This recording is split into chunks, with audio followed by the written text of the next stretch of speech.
video. The high desert wind didn't blow through the valley of whispering pines. It hissed. It was an aggressive, dry heat that carried the scent of sagebrush and old, rotting pine planks.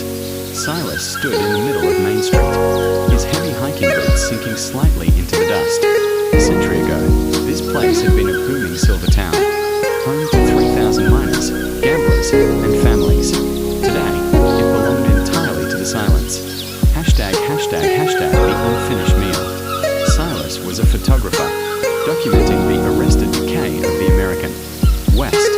Most ghost towns were stripped bare by scavengers decades ago, but Whispering Pines was different.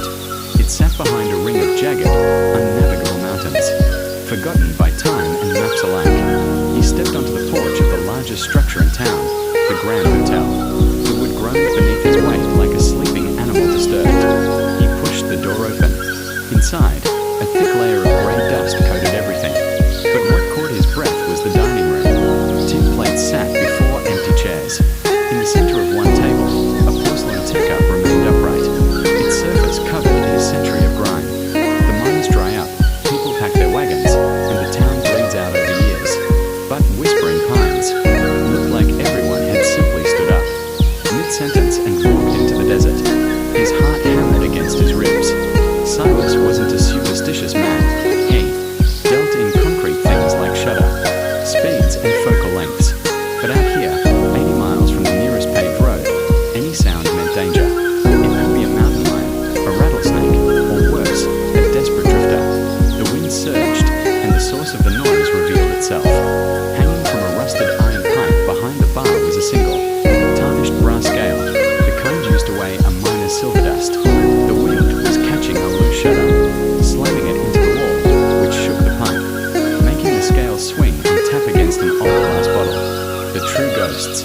As the camera sensor clicked, absorbing the fading light, Silas looked closely at the wallpaper peeling from the saloon walls. Beside the names were tally marks, tracking the days spent underground in the dark, hunting for a fortune that most would never find. The real ghosts of Whispering Pines weren't phantoms floating through the walls. They were the leftover fragments of human ambition, the broken dreams, the discarded boots, the letters left in rusted mailboxes. The sun finally vanished, and temperature dropped instantly, plunging the desert into a freezing, star-flooded night. Silas packed his gear and headed toward his truck. He turned back one last time. In the moonlight, the crooked buildings looked like a row of old teeth against the dark mountain horizon. The town was empty, yet it felt entirely full of the stories of those who had lived, loved, and